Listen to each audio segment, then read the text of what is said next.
Leading Light has a long history. It had been said that he's been here since the beginning, during the time when the Celestials used to walk amongst the mortals. They are these creatures of light that can create anything they want, even life itself. There were incredible creatures. Leading Light admired them. He himself has light powers like they do, but he cannot create. He spends time with these creatures in hope to learn to create life like them, but none of them paid no mind to him, not even a small acknowledgement of his existence. Except for one. This celestial being was no other. This celestial interacted with mortals, where normal celestials don't. It makes things to help these mortals' daily life. Leading Light followed this celestial around, hoping he can teach him how to create, but instead, he made a friend. They spent their time together learning from each other, coming up with new ideas to make their home perfect. And it was. Their home had everything: purity, order, and clarity. The people were pure, and the land was clean. There was no imperfection. It was glorious. For a while. One day, a bit of imperfection leaked through in the form of a Nightwalker.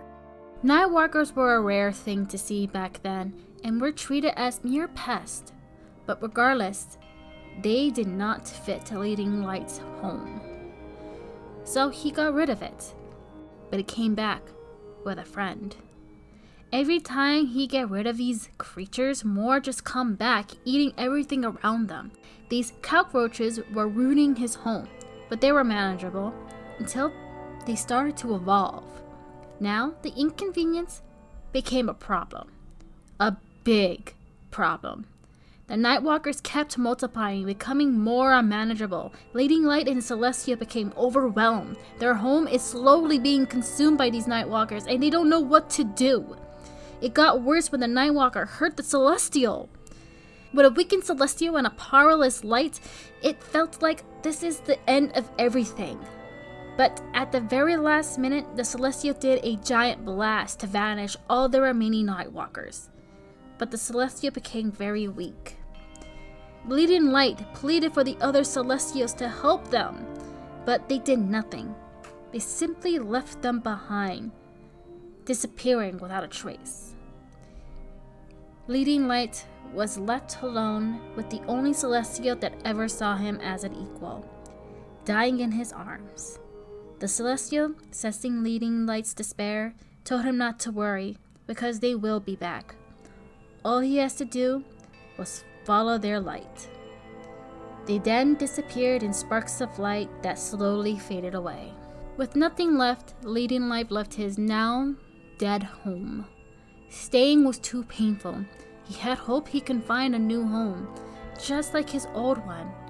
But centuries went by, and nothing. No place came in close to being perfect like his old home. Well, if he can't find one, he has to make one. But how? Without the Celestial, he can't make anything. What can he do without them? But suddenly, he felt a familiar light. The Celestial! They came back? How? Who cares? They're back, and they're human? It doesn't matter. All that matters is that the Celestial was back. Leading Light went to greet him, but the human ran away from him. But why? Did it not recognize him? Or he just doesn't remember him? Perhaps when the Celestial spent all those years obtaining a new body, they lost their memories along the way. That's okay, he could just jog his memories, right? Easier said than done, especially when the humans have such small lives. And that's what happened. The human died before he even got the chance to remember who they used to be. Now what? That's simple. If the Celestial reincarnated once, it can happen again, right? And it did. That's great. But this reincarnation seemed to have its light a lot more smaller than before. That's bad. Okay, so leading light needs to find more effective ways to A, find the celestial being, B, getting the celestial to remember what they used to do, C, somehow extending the celestial's life because it seems the celestial keeps picking short life creatures. It's okay, he'll figure this out. This took a lot of trial and errors. Most of the reincarnation wanted nothing to do with leading light, while others couldn't handle the amount of work they were given and died in early death. Leading light was running out of time. The celestial light is slowly getting smaller, and the rest of them is starting to exist in each reincarnation. But leading light did learn something from this. It's a lot easier to convince the younger reincarnations than they are with the older ones. They are more impressionable. He also figured out how to extend these mortals' lives using his powers and ability.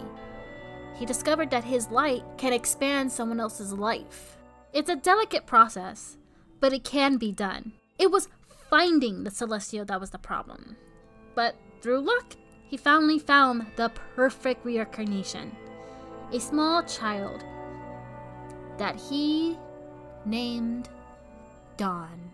Dawn was perfect. She was bright, passionate, kind, loyal, and most of all, obedient. With Dawn, Lady Light can finally recreate their home, but then he just had to show up. This dirty of a boy kept hanging around Dawn like some kind of dog. Despite being an eyesore, he was harmless. He wouldn't last long, he'll die soon. Then this fool came to ask Leading Light how to extend his own life, to spend more time with Dawn. Because he was aware that his life is a lot shorter than hers. But there was no way Leading Light was going to tell him his secret.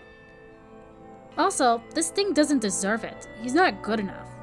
So he sent him off on this meaningless adventure. Maybe it will kill him. But this imbecile, this parasite, this nobody came back. And he came back with night walkers, an army of them. So even though he's a lot stronger since his first invasion, the night walkers were still overwhelming him. What made it worse was this traitor somehow got possessed by these night walkers. And they're using his body to shield from the sun, so they're able to walk amongst the day without getting hurt. And they will never stop, day or night. They're not stopping non-stop because of this. The cowards. Lady Night needed to protect whatever progress they made, so Dawn took care of the traitor. But Dawn, she was too compassionate. Too compassionate for her own good. Instead of killing him from the start, she tried to cure him. Oh, Dawn, you naive girl. He was far too gone. She needed to let him go, but instead, she gave up her own life to save him. Once again, Leading Light lost his celestial, his Dawn. And the worst part is, her sacrifice went in vain. That boy still died afterwards. I guess the night walkers really did a toll on his body. He deserved it. But at least he didn't lose all of his progress again. He just needed to find Dawn again and continue where he left off. It took a while, but he found Dawn again. But he ran into an obstacle. Multiple obstacles. Her parents. Most of the reincarnations were either adults themselves or orphans. He never actually had to dealt with parents, and such resilient ones as well. The mother was mostly fine. A warrior, a great one at that, but way too brutish. You should see what kind of training she puts Dawn through. And the father? The father was a dragon. And nothing comes good when there's a dragon involved. Those village-devouring savages. These parents are raising Dawn wrong. They're wasting all of her potential. She could have been so much more. but they refuse to let him have her. In fact, they threaten his life if he ever comes close to her again. Well, if they're not going to let him take Dawn willingly, he will have to do it by force. But how? The dragon father was already trouble, but the knightly mother? She's just as bad. He needed an army to take them down. Lucky for him, there was already an army. He just needed to convince them to be on his side. What were they called again? Oh, right. The Royal Knights. Most of the Royal Knights were on the mother's side, so they needed to be replaced. Luckily, these members are not as strong as the mother, so they were easy picking, but there are some that are more than willing to help Lady Light. First, they need to take out the mother.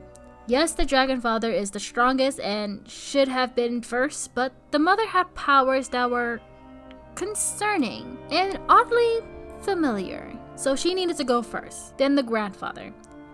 He wasn't even aware that he was even going to be a problem. He was just an average human, but apparently his inventions has proven otherwise. His inventions were preventing him into finding Dawn. Every time they even come close to finding her, the grandfather always found a way to make her disappear. So he needed to go. And now, the dad. He was strong, intimidating, and big. He couldn't be defeated, so they sealed him away. Finally, all the obstacles are out of the way. Now they can save Dawn. Until that shadow came and took her away. He hid her for years, keeping her away from leading light. But he could still sense her, even if it's faint. It took a while, but he finally found her. But she attacked them. But why? They're only here to help. The shadow. He must have done something to her. He needed to fix her.